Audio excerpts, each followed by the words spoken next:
خوش آمدید۔ آج ہم ایک بہت ہی دلچسپ، بہت گہرے تصور پر بات کر رہے ہیں، آب شفا۔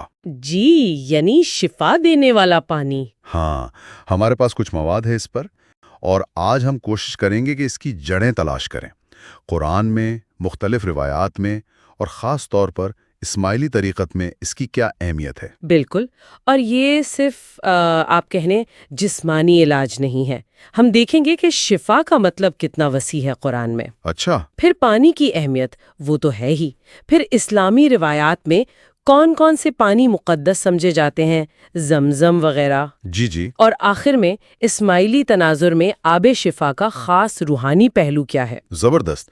تو آئیے قرآن سے شروع کرتے ہیں۔ آب شفا تو فارسی ہے، عربی میں ماء الشفا، مطلب تو واضح ہے، شفا دینے والا پانی۔ شفا کا لفظی مطلب علاج، صحت یابی۔ قرآن میں یہ کیسے استعمال ہوا ہے؟ دیکھیں، قرآن میں شفا 6 جگہ آیا ہے، اور دلچسپ بات یہ ہے کہ یہ صرف جسمانی بیماری کے لیے نہیں ہے۔ اچھا۔ جی، جیسے سورۃ التوبہ اور یونس میں، وہاں دلوں کی بیماریوں مطلب کینہ، شک، ان سے شفا کا ذکر ہے۔ اوہ، قلبی شفا۔ بالکل۔ پھر سورۃ الشعراء میں حضرت ابراہیم کا قول ہے، جب میں بیمار ہوتا ہوں تو وہی مجھے شفا دیتا ہے۔ یہ جسمانی ہو سکتی ہے؟ ٹھیک۔ پھر سورۃ النحل میں شہد کا ذکر ہے کہ اس میں لوگوں کے لیے شفا ہے، یہ بھی جسمانی علاج سے جڑتا ہے۔ ہاں، شہد تو مشہور ہے۔ اور پھر 2 جگہ سورۃ الاسراء اور فصلت میں خود قرآن کو ہی ایمان والوں کے لیے شفا اور رحمت کہا گیا ہے۔ یعنی قرآن خود بھی شفا ہے؟ جی، روحانی اور قلبی شفا۔ تو یہ ایک بہت جامع، بہت ہولسٹک تصور ہے قرآن میں، جسم، دل، روح، سب کے لیے۔ یہ تو واقعی بہت وسیع ہے۔ اور پھر پانی، قرآن میں پانی کا ذکر تو بے تحاشا ہے۔ ماں کا لفظ آپ بتا رہی تھی 60 سے زیادہ بار؟ جی ہاں، اور دریاؤں کا 50 سے زیادہ بار، سمندر کا 40 سے زیادہ بار۔ اور وہ آیت تو بنیادی ہے، سورۃ الانبیاء کی آیت 30، اور ہم نے ہر جاندار چیز پانی سے بنائی۔ بالکل، زندگی کی اساس۔ اور قرآن یہ بھی بتاتا ہے کہ اللہ پانی سے کیا کیا کرتا ہے۔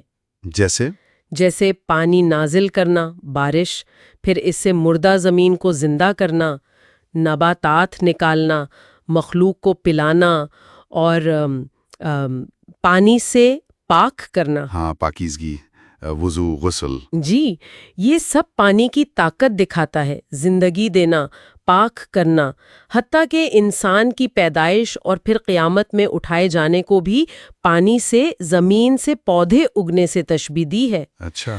تو پانی صرف H2O نہیں ہے، یہ زندگی ہے، پاکیزگی ہے، رحمت ہے، اللہ کا فضل ہے، ایک بہت گہری علامت۔ یہ بات تو ہے۔ تو کیا یہ جو پانی کو مقدس سمجھنا ہے یا صرف اسلام میں ہے یا نہیں، بالکل نہیں۔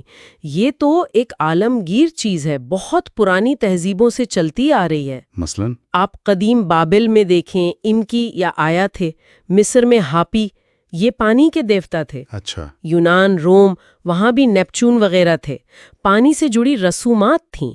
آج بھی آپ جاپان جائیں، وہاں آبشاروں کو، مندروں کے تالابوں کو مقدس مانا جاتا ہے۔ ٹھیک۔ مقدس پانی استعمال ہوتا ہے۔ یہودیت میں دریائے اورڈن اہم ہے۔ اور ہندو مت میں گنگا؟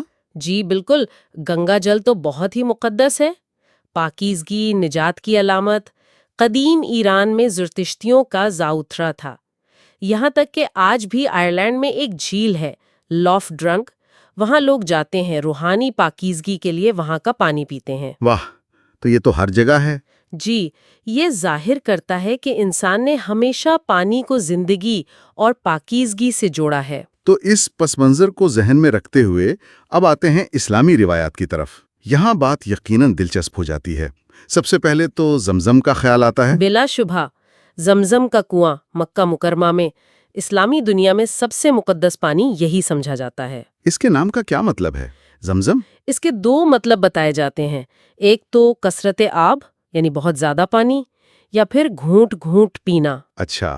اور نبی اکرم صلی اللہ علیہ وآلہ وسلم نے خود اسے خیر ماء کہا، یعنی بہترین پانی۔ اور یہ خانہ کعبہ کے بالکل قریب ہے۔ جی ہاں، اس کی وجہ سے اہمیت اور بڑھ جاتی ہے۔ آج بھی لاکھوں حاجی یہ پانی ساتھ لاتے ہیں، بیماریوں میں شفا کے لیے پیتے ہیں، کچھ لوگ تو کفن کو بھی اس سے ترکاتے ہیں۔ اچھا، زمزم کے علاوہ شیعہ یا صوفی روایات میں کچھ خاص ہے؟ جی ہاں، بالکل ہے۔ شیعہ روایات میں کربلا میں نہر القمہ کا ذکر ملتا ہے، اور کوفہ میں حضرت علی رضی اللہ عنہ کے گھر کے کنویں کا پانی بھی متبرک سمجھا جاتا ہے۔ ٹھیک۔ پھر سفر کے مہینے سے جڑی کچھ روایات ہیں، جیسے آخری چہار شنبہ۔ کچھ لوگ مانتے ہیں کہ اس دن نبی اکرم صلی اللہ علیہ وسلم کو بیماری سے شفا ملی تھی۔ جی سنا ہے۔ تو اس دن کچھ لوگ پتوں پر 7 سلام لکھ کر اسے دھو کر وہ پانی پیتے ہیں شفا کی نیت سے۔ اچھا، یہ ایک رسم ہے۔ جی، اور صوفی سلسلوں میں بھی پانی کا استعمال ہے، خاص طور پر جب کوئی نیا مرید شامل ہوتا ہے، بیعت کے وقت اسے پانی پلایا جاتا ہے۔ یہ کس چیز کی علامت ہے؟ یہ ایک طرح سے روحانی پاکیزگی کی اور مرشد سے برکت کی منتقلی کی علامت ہے۔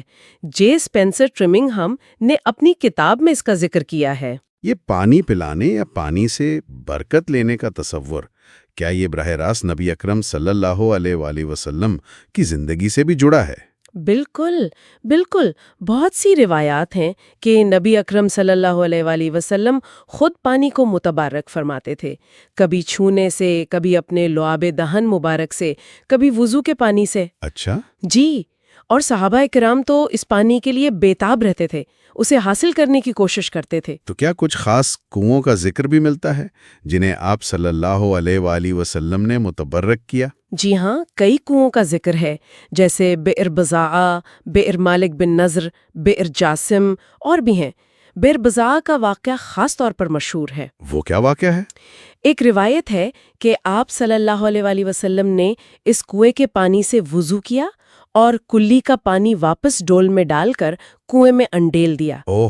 اور ایک اور موقع پر کوئی بیمار تھا تو آپ صلی اللہ علیہ وآلہ وسلم نے فرمایا کہ اسے بضاعہ کے پانی سے نہلاؤ، اور وہ شخص فوراً ٹھیک ہو گیا۔ سبحان اللہ! یہ روایات مستند ہیں؟ جی، یہ بخاری اور دیگر کتب حدیث میں ملتی ہیں۔ یہ واقعات پانی کی شفا بخش قوت پر یقین کو بہت مضبوط کرتے ہیں۔ اور صحابہ کرام کا کیا رویہ تھا اس متبرک پانی کے ساتھ؟ ان کا طرز عمل تو آپ کہہ لیں عشق کی حد تک تھا۔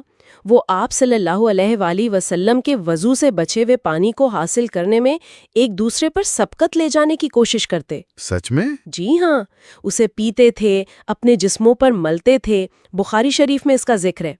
حدیبیہ کے موقع پر قریش کا ایک نمائندہ آیا تھا، عروہ بن مسعود ثقفی۔ ہاں، یاد ہے۔ اس نے جب یہ منظر دیکھا کہ صحابہ آپ صلی اللہ علیہ وآلہ وسلم کے وضو کا پانی زمین پر نہیں گرنے دیتے، لپک کر لے لیتے ہیں، تو وہ واپس جا کر قریش سے کہتا ہے کہ میں نے کیسر و کسریٰ کے دربار دیکھے لیکن ایسی عقیدت کہیں نہیں دیکھی۔ کمال ہے۔ یہ صرف رسمی عقیدت نہیں تھی، یہ اس یقین پر مبنی تھا کہ آپ صلی اللہ علیہ وآلہ وسلم کی ذات بابرکت ہے اور آپ سے نسبت رکھنے والی ہر چیز میں اللہ کی رحمت ہے۔ قرآن نے آپ کو رحمت للعالمین کہا ہے نا؟ جی بالکل، سورۃ الانبیاء۔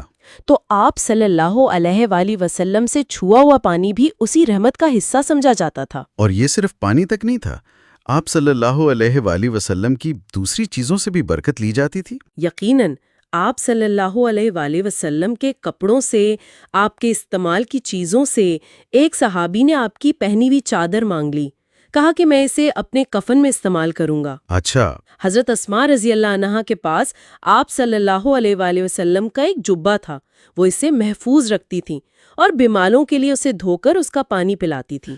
واہ! ایک اور واقعہ ہے حضرت ام سلیم کا۔ انہوں نے مشکیزے کا وہ حصہ کاٹ کر رکھ لیا تھا جسے آپ صلی اللہ علیہ وآلہ وسلم کے مبارک ہونٹوں نے چھوا تھا۔ یہ تو گہری محبت اور عقیدت کی مثالیں ہیں۔ جی، اب اگر ہم واپس شفا کے جامع تصور پر آئیں، عقل، روح، جسم، جس کی بات ہم نے شروع میں قرآن کے حوالے سے کی تھی، ہاں، تو یہی تصور آپ دیکھیں اسماعیلی طریقت میں آب شفا کی شکل میں بہت واضح طور پر سامنے آتا ہے۔ اعلیٰ، یہ ایک اہم نکتہ ہے۔ اسماعیلی طریقت میں آب شفا کی کیا خاص اہمیت ہے؟ یہ شیعہ اسلام کی ایک شاخ ہے جہاں حاضر امام کی رہنمائی مرکزی حیثیت رکھتی ہے۔ دیکھیں، اسماعیلی طریقت میں آب شفا صرف جسمانی شفا یا کوئی عام متبرک پانی نہیں ہے، یہ اس سے کہیں بڑھ کر ہے۔ وہ کیسے؟ یہ جامع شفا کی علامت ہے۔ عقل کی شفا، روح کی شفا، جسم کی شفا، تینوں کی۔ یہ روحانی پاکیزگی کی علامت ہے۔ یہ عرفان الہی یعنی اللہ کی پہچان، اس کی رحمت ہے۔ اچھا۔ اور یہ وہ برکت ہے جو اللہ کی طرف سے حاضر امام کے ذریعے جماعت تک، مریدوں تک پہنچتی ہے۔ تو یہ ایک طرح سے امام کے ذریعے آنے والی روحانی غذائیں ہیں۔ بالکل، اور اس کے لیے خاص برتن بھی استعمال ہوتے ہیں تقریب میں۔ ایک بڑا جگ ہوتا ہے ابریق، اور چھوٹے پیالے سوا، ان کا ذکر قرآن میں بھی ہے۔ اچھا، ابریق اور سوا کا ذکر قرآن میں ہے؟ جی، سورۃ الانسان اور سورہ یوسف میں۔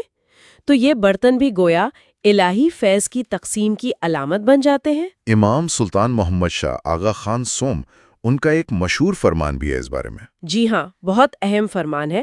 1912 میں پونا، انڈیا میں فرمایا تھا، جو مومن ہے وہ ہمیشہ آب شفا پیتا ہے، یعنی وہ ہمیشہ نور کا پیالہ پیتا ہے۔ نور کا پیالہ، اس کا کیا مطلب ہے؟ اس کا باطنی مفہوم بہت گہرا ہے، یعنی آب شفا پینا صرف ایک رسم نہیں ہے، بلکہ یہ نور حاصل کرنا ہے، الہی ہدایت، روحانی علم حاصل کرنا ہے۔ یعنی یہ روح کی غذا ہے؟ بالکل، روح کی دائمی غذا جو مومن کو ہمیشہ میسر ہے۔ اور اگر آپ اسے وسیع تناظر میں دیکھیں جی، تو یہ ان قرآنی آیات سے بھی جڑتا ہے جہاں جنت میں مومنین کو پاکیزہ مشروبات پلائے جانے کا ذکر ہے۔ اچھا، جیسے سورۃ الانسان میں کافور اور زنجبیل کے چشموں کا ذکر ہے، سورۃ المطففین میں تسنیم کا ذکر ہے جو مقربین پیئیں گے، اور پھر شراب طہور کا ذکر ہے۔ ہاں، پاکیزہ شراب۔ تو گویا دنیا میں آب شفا پینا اسماعیلی تناظر میں اس اخروی روحانی سرابی کی ایک علامت بھی ہے، اور اس کا تسلسل بھی۔ بہت خوب۔ تو اگر ہم ساری بات کو سمیٹیں، شفا کا تصور قرآن سے شروع ہوا، جو جسم، دل اور روح سب پر محیط ہے۔ جی، پانی کی مقدس حیثیت دنیا بھر میں مانی جاتی ہے، اور اسلام میں زمزم اور نبی اکرم صلی اللہ علیہ وسلم سے نسبت نے اسے اور اہمیت دی۔ بالکل۔ اور پھر اسماعیلی طریقت میں آب شفا اس تصور کو ایک منفرد روحانی جہت دیتا ہے۔